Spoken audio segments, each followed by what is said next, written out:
This is Cassandra, better known as Cassie the Coach. Welcome to the Boss Ladies Roundtable Podcast, where we help women win at love, life, and business. Today's episode, we're going to be talking about the effects of mental health effects from the pandemic, how it's affected us in many ways, emotionally, mentally, in our communities, personally, our children. We're going to speak to that today, so stay tuned.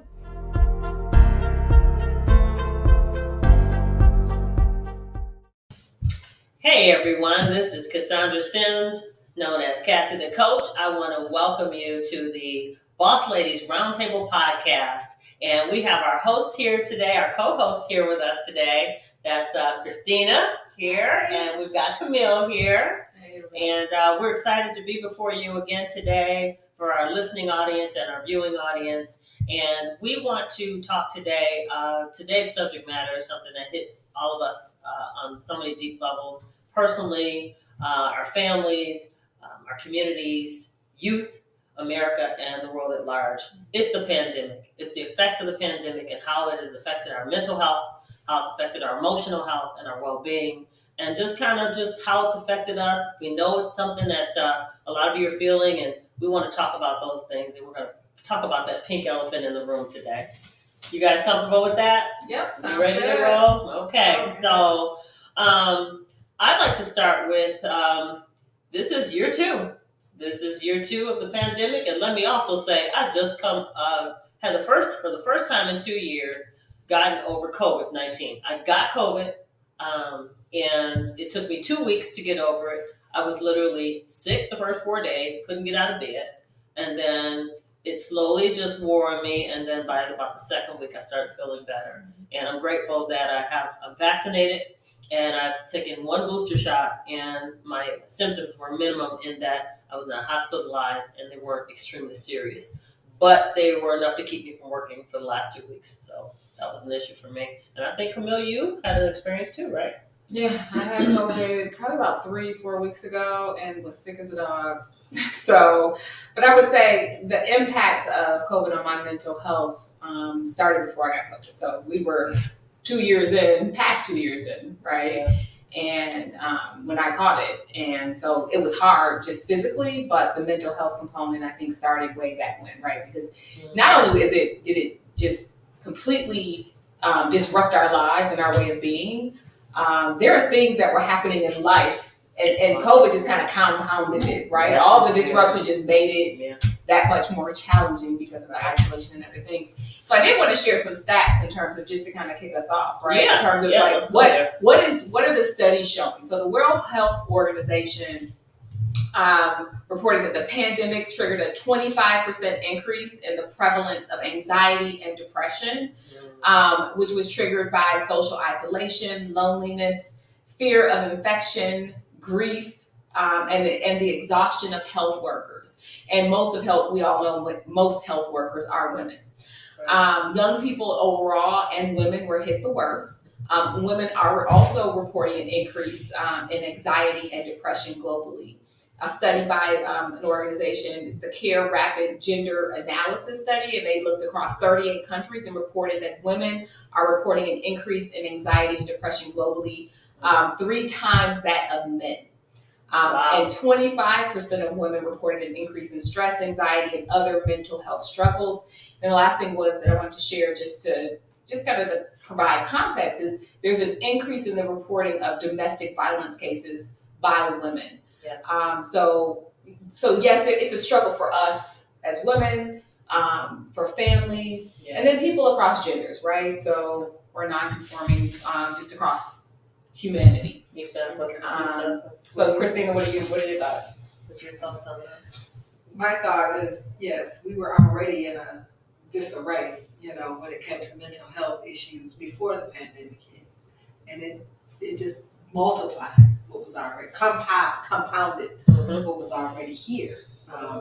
And especially for families, you had children who had to go be at home with their families, think about, and I don't know what the stats were for children and abusive homes with child abuse. I don't know what that stat would look like. Oh, interesting. But think about the impact of households who were used to their children being in school a whole day, and now parents had to take care of their children all of a sudden. And these are children that they normally don't have to deal with, but you know, the after hours of the day.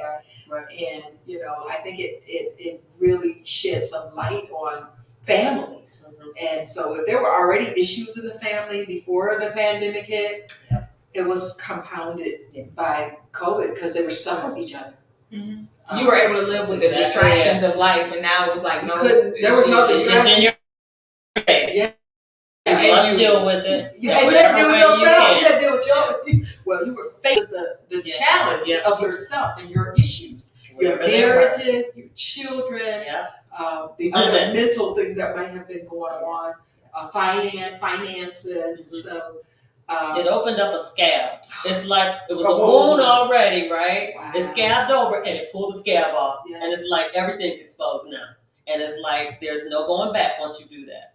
And I think that happened on so many levels. I think that the other thing too is from a business perspective, as a woman that's in my own business, there were 490,000 women that left the workforce as a result of COVID, that lost jobs, that had to come home and care for children, that had to, it's like literally when we think about employment situations and we think about HR issues and the fact that we can't find workers and think all of that was exacerbated by the fact that COVID-19 shut the world down, literally. Look, they say that we're talking about a recession, but there is also a term, the she-session. A she-session, right? and that's Because very women have been impacted in greater ways than our community at large. And so we're going to talk about that today because I think women are now heads of our households. I mean, think about it. If you were the head of your household and your 6-year-old came home from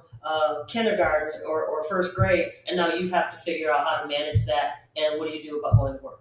You quit your job or you left your job. Correct. You were already a full-time worker and a full-time mom. Yes. Now you had to become the school teacher too. Yes. Oh my God, that was so hard. So hard.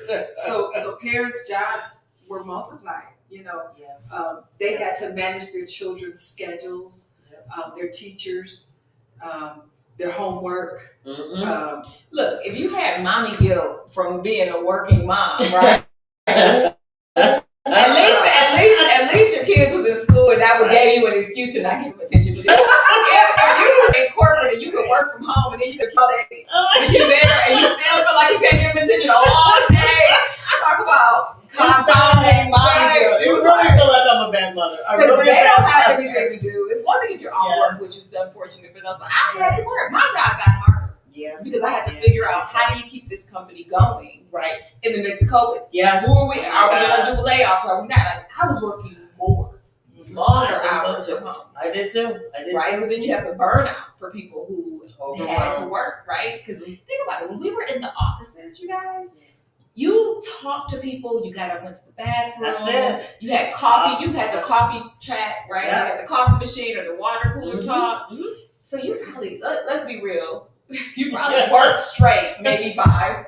6 hours. So in essence, your employer was not getting the best of your services. You skipped lunch, like at least at the beginning. I think we got better over time. Yeah. You were working straight, Right. 8, 9, 10, and you weren't taking breaks. You had to remember to go to the bathroom. Exercise your body. Nobody stopping by. Hey, can we just talk this No, out? we're not talking about anything. There's no getting lunch or cooking for the first restaurants are time. shut. Oh Everything my is God, shut. that was so hard for me. For somebody that doesn't do a lot of cooking anymore these days, I was like, oh my God, I gotta cook. I literally have to go to the freezer, unthaw something, and figure out what's for dinner. Hence the Oh my COVID-15, God. y'all. Talk about the labor. Lord have mercy. That was a whole other Wait.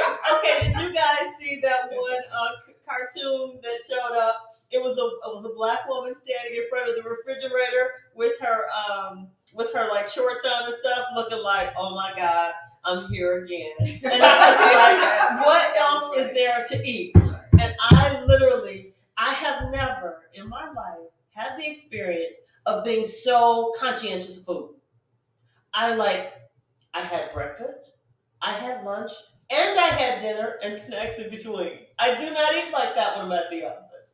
And it's like for the first time, I could just get up. I just had a snack. I was like, oh, I want a drink now. Oh, well, this time I think I'm going to, oh gosh, ice cream. We've got some ice cream. And that's if the grocery stores had some left over, right? Because let's face it, the first year or the first, in the first couple months, literally the shelves had nothing on them. I was fully stocked, which made it worse, right? You did. You were fully stocked because you were thinking about food. I mean, you had all these options, right? We came up with new recipes. It was something, yeah. To have to pull out some things that you had tucked away or put away before. You had to be creative for real, and with your children, with your jobs, with the home, with activities. It really. And it became a real issue for a lot of families. But some families were actually prepared for it. It was actually some families did very well. Yeah, but you're right in terms of just the sense of scarcity, and the worry about there not being enough, right? So we which then hindered and negatively impacted those who were on the frontline workers or were living check to check, or money wasn't coming in as they expected. Because, we could. We bought like 18 cases of anything that was on the shelf. I literally was at the grocery store once, and a man walked in with his family, and each of them took every stitch of toilet paper off the shelf. Yes, we did. We were like, we literally went to the store owner and said, or the store manager and said, he can't do that. All of us have not even had a chance to shop for any, and he and his family grabbed, everything that was on the shelf. And literally, he had to make that man put it back and get then there was a sign, 1 per family or 2 per family, that kind of stuff. And so what that tells you is in an emergency, when there is no management and no overseeing of a situation, rationing and things like that becomes a real issue. Because let's face it, it's every man and woman for himself at that point. And it stems from fear. It created a massive fear factor. Yes, it did. Well, think about it. I literally know people that went to the grocery store and started wiping down every can, every bag, everything that came in the house, literally wiping shoes. We didn't know what we didn't know. That's exactly right. We had no idea. Spraying everything. And so I think, do you guys think that our country did a good job of trying to inform us as to how serious this was or what to do or how to handle it? What do you guys think? What's your thoughts on that? I have kind of a double-edged sword in terms of how I feel about that, but how do you guys think that we were informed? And let's just go there, because everybody's thinking it. Let's just go there. Let's face it, the media tells us what they want. Most of what media does is create fear for most people. So they put out what the reaction that they want. And they did a good job of putting that out there. They created panic. Yeah. And, I think that the system withheld a lot of information, and when they released it, it was like last minute, and it caused panic. They knew that COVID was here much longer. That's what I hear. I hear that they knew that it was happening. We know of a family member that passed early in January of the same COVID symptoms, but they couldn't call it COVID at that point because it wasn't something that was on the. They didn't know what to do. They didn't know what to do. They were not prepared for what was going on. Right. And right after that, they called it COVID. Right. COVID-19. And then, then there was this thing that what the information that's out there is now everything is COVID. Every symptom that you can have or anything, sniffles, they blame it on COVID. Yeah, I think that's a symptom. This is a diarrhea, cough, a sore throat. And when there's a cough, there are also symptoms of the flu. So let's go here. So do you think that because of this fear and somewhat distrust of the media, that's why a lot of people did not get vaccinated right away? There are many people that would not get vaccinated under any circumstances, while others did. And you think about how this country has done vaccinations in the past. How many people died because of the trials that they were performing on people before they had enough information. Right. And I know people were afraid of guinea that. pigs. They were afraid of that. Our race as one is we were guinea pigs for a lot of things. Yeah. And so we don't trust. Our trust in this Wasn't that with government the system. Tuskegee Airmen? Was it them? Absolutely. And also with the we have syphilis. been living. Hi, everyone. This is Cassandra. If you are finding value in today's video, then I invite you to join our community. Please like and subscribe and hit the notification bell so that you are notified when we post new episodes.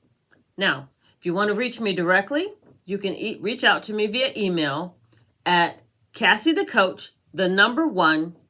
CassieTheCoach1@gmail.com. If you want to go deeper with us, then I'd like you to subscribe to our email list to be notified of future classes, events, and webinars by clicking the link below. Now, let's get back to today's Boss Ladies Roundtable discussion. Before the vaccine came out, it was just who could trust.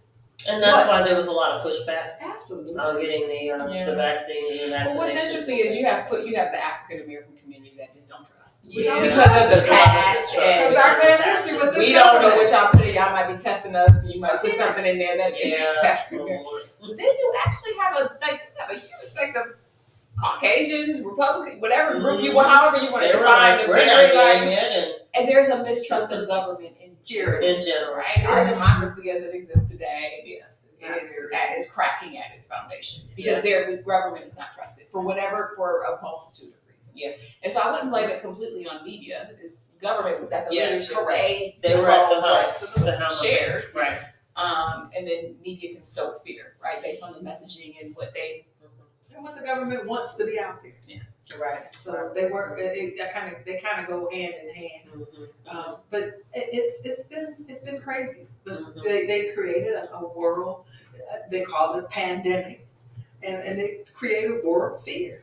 Well, do you guys know that the numbers are still under 1 million so far in terms of the deaths? And now it's 2 years later since the original pandemic hit, the COVID-19 pandemic hit. And so they're saying that we're under 1 million. This is still considered a pandemic, but we're still in the midst of it. It's not as if it's gone away. And I think that that's one of the things that people are trying to think about too. Like, it's still with us. Do you still wear a mask? It's the weirdest thing. So think You about, don't know to wear a mask, you don't wear a mask. I wear it at the gym, but I wear it in front of other people. It's like, I don't know if anybody else is experiencing it that. doesn't make any sense whatsoever. It's inconsistent. I know I'm inconsistent. But because I think that there is just truth that some people, they just don't fully know what they don't want to know. They don't know. Yeah. I think that it hasn't been clearly defined. Think about COVID when it first started. It impacted the lungs. People could not breathe. There was a whole respirator situation, right? Right. That's not what COVID is doing right now. It's a different variant for real, right? And then there's the fear of long COVID, right? So I actually was more avid about wearing my mask after I got vaccinated. And I got sick. I was like, I ain't getting sick like that. So I was more cautious about wearing the mask. I was like, I just don't want to be. So I don't ever want to feel like that again in my life. It was rough. It was rough. In my life. And so the other part is that we're wearing these masks and you're breathing the air that we're taking out, and we were That's created what a lot for of that people air to said. come back out, and we're breathing back in that dirt, With that the air. outside. It's recycling our own I air. get it. There's like not a perfect answer. It I think it's isn't. the best There's that still people know to confusion. do. People are doing their best. I think there's also the whole angst and fear and worry that this is I've heard the term used, a plandemic, right? Like, Oh yeah, I've heard did- that term before. Did I've people, heard that did term the before. government do all that it could? And is it like, some conspiracy stuff going on? And look, Yeah. there might be truth to all of that. We don't Reality know. is people We are just don't dying. Yes. And still, And our The hospitals illness are getting- is real. I felt like I was, it was touching up. No, I'm just kidding. right. I could breathe, thank Right. goodness, but the rest Right. of it was just, it had me out. It was, Right. it's real, it's terrible, we gotta take care of ourselves. Absolutely. Yeah. And it does impact your mind, your thought, your And mental it health. can long term. Well, Yes, did you because guys of feel a fear. sense of hopelessness? I know I felt that way. I felt at one point when this was happening, and let me say on the positive side of the government, and then I'll say what I was going to say. I have to say, as a business owner, the SBA stepped the EIDL money, PPP money. Saved a lot of businesses. They saved a lot of businesses. They saved my business. They kept me. To tell you, when phone call that everybody's going home and we don't know when they're going back, every one of my customers shut down. That was, I kind of was like, oh, that's nice. And my first thought was, oh, we get a little break. Oh, this isn't what. And then you had more news and more news. And I'm like, oh, they have no idea when we're going back to work. Then I started realizing I have a payroll due in 2 weeks. And all my customers are home. Who's going to send out the invoices? We've sent the invoices, but who's paying on them because nobody's at work? Nobody's at work, and they weren't set up at home yet. That whole working from home thing, everybody was just thinking, oh, this is a little bit mini vacation. We're going to chill for a minute until they realize, wait a minute, the whole world has stopped. We still have bills. We still have to pay people. We have to keep the company running and whatever the case is. And I was like, oh, this is scary. And the government stepped in with that SBA. Then it basically, I know people in business, business owners that had 3 businesses, and it was this easy to get money from the federal government. Now, yes, people abused it, but at the end of the day, there were companies. If you had 3 companies and your business was in business over 3 years, each of your companies, I know people that got $350,000 per company. So literally, they were in a position where not only were they able to manage, they had overflow.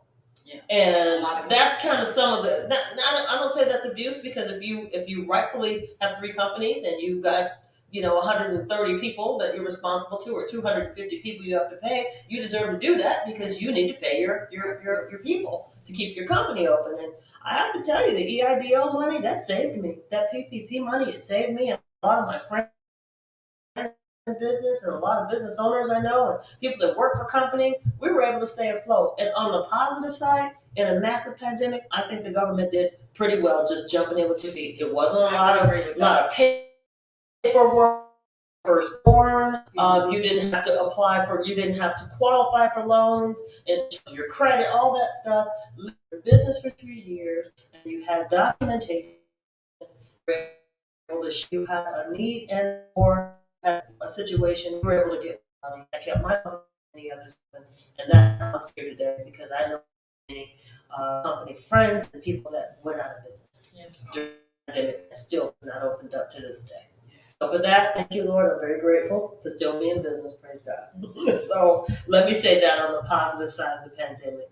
Now, one of the other things that I think with regard to mental health and this whole pandemic experience that we're all living through is how this has affected, we talked about how it's affected the world, right? We've talked about how it's affected the United States, but how has this affected, let's start with our most vulnerable, our youth, and then we'll talk about our own personal experiences.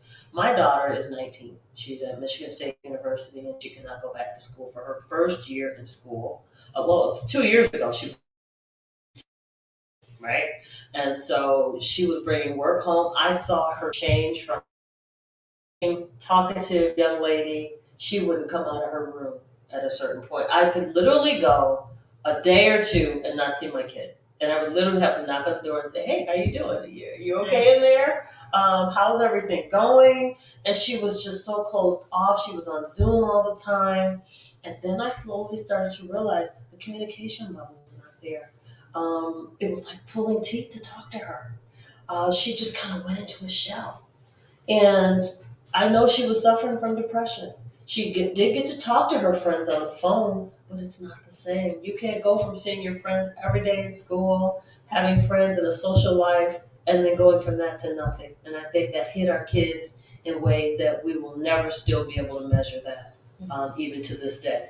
Because I'm thankful now that things have changed and our kids are able to get out again. But they're saying, you read the statistics a minute ago. The youth, the young kids in elementary, middle school, and high school, as well as college, all suffered. So my question is what is that going to look like for the future, and what can we do? We'll get to this in a minute, but what is our society going to do to really come in and rescue and kind of repair some of the emotional strain and things that have happened in our community. And it's interesting that, well, I can't say I know a whole lot about it, but they just pushed the kids right back into school like nothing ever happened. Nothing ever happened. No one ever dealt with it. They said, oh, now you can go back to school. Go back. They started slow. They didn't do that. But it's like they didn't deal with what happened all that time you were home. Mm-hmm. So you took them, they automatically had to shut down, abruptly had to shut down. Mm-hmm. You were confined for a year and a half. Mm-hmm. And then we bring you back and you go back to normal. Relationships have fallen off by then. Oh my gosh. Friendships have fallen off by then. For those that didn't return back to school, it broke everything that we knew to be normal. Yeah. What would you have imagined they should have done when they went back? So when the kids came out, they went to first it was just everything shut down. Then they figured out how to get them online to deal with the teachers. Hard time, but that was hard, I think, for the students and the teachers. And the parents. It totally and the parents for sure. you are Parents. But so, and then when they took it back, it was part time, so they eased it part time online. To still do it with the mask and so they eased them into it. I don't know if you thought maybe they should offer some mental health services, I would have thought they would, or even some kind of circles, right, where they can talk through it. Right. I think it was still navigating through the disruption of just how to get them back. Get them back. Right. Yeah. Right. I just think we we can sit on it. I think we can say what we would have liked to see. I just think it's been hard for everybody to figure out. Yeah. Because the schools and government, they just move so slow. They weren't prepared for that. They aren't They just weren't prepared. corporations adjusted They did. more quickly, They and moved fast. corporations They are got all a on chance top to of plan. mental health and well-being. They got to plan a little bit more. Yeah. They got but to plan, but they did. just have resources that we have to That's move faster. right. And we leverage Yeah. technology. We have Yeah. more investment in dollars to access. That's right. Education just moves slow. It does. And the teachers are not on top. Right. And I thought it was like, I have a sister who is a special ed teacher, and she was afraid when they pushed them back to the classroom. About the anxiety. The anxiety of the kids bringing the sicknesses back to them. That's the other thing. I They mean, were going to pick up they some forced bug from the teachers, They from the virus forced from the children. teachers to go back into the classroom. And they were quitting. And they stopped Did you see because them they weren't quitting? thinking about their health. That's a lot to think It about. was horrible. That's a lot to think about. Yeah. So Yeah. that, can you imagine? You're saying the kids can come back, but there's no really protection for the teachers. And it was I thought that was really cruel To not even consider them in that in that moment. respect. And it's Lord like, only okay, so knows. what, the kids can come back, they're gonna wear masks. Right. You're gonna wear masks too, but But they still It didn't wasn't- know a whole lot it about it.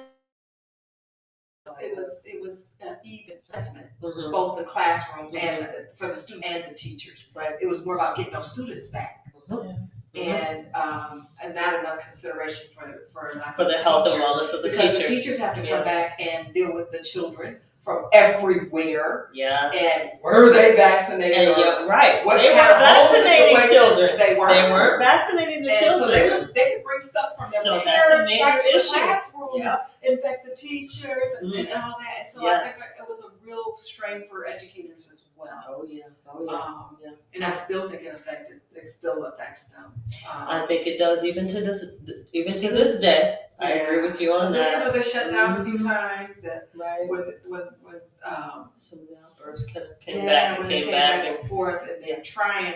I think that The numbers the were mental going health of the teachers and the Everybody. students. And even the learning, the focus, right? 'Cause Oh, now they went from focusing a long period of time to not much with Small school. crunches of And even with just them easing back into school, Yeah. it was short term, right? The classes, the time frames were shorter. They weren't able to socialize with their friends at school. I think there's was a significant impact to the kids' sociability. Mhm. Yeah. Yeah. And they need that.